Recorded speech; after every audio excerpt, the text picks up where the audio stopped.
Rendere pienamente operativo il PRG del Comune di Agrigento è il contenuto di un atto di indirizzo approvato ieri sera da Aula Sollano con cui si chiede il rapido riavvio delle procedure tecniche. Il provvedimento è stato proposto dal presidente della commissione urbanistica Nello Amel. Per oltre 3 ore i consiglieri comunali di Agrigento si sono confrontati sui problemi urbanistici del territorio con un esame critico ed alcune diversificazioni in ordine alla stessa vigenza del piano regolatore generale approvato nel 2009 ma non ancora operativo per la mancanza delle prescrizioni esecutive. Il Consiglio, si legge in una nota diffusa da Palazzo dei Giganti, ha stigmatizzato i ritardi accumulati negli anni e ha ribadito l'urgenza di procedere all'approvazione delle linee guida, al rinnovo dei vincoli finalizzati all'esproprio, alla redazione della VAS e alla stesura definitiva delle prescrizioni esecutive, il tutto richiedendo al gruppo di piano, agli uffici preposti e all'amministrazione attiva la massima celerità di elaborazione progettuale ed una vera e propria programmazione della tempistica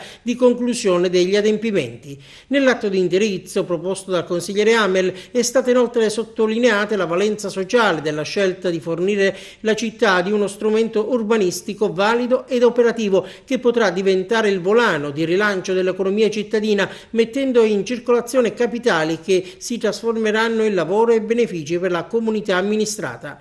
Con il piano regolatore operativo, si legge ancora nel documento, si renderà giustizia ai titolari di aree edificabili che da oltre 10 anni pagano imposte gravose senza avere possibilità di edificare. Si incrementerà la finanza comunale con gli introiti degli oneri di urbanizzazione e dei costi di costruzione. Si potrà programmare, come evidenziato dalla vice sindaca Elisa Virone, la cosiddetta città pubblica attraverso una razionale e funzionale programmazione dei vincoli finalizzati all'esproprio.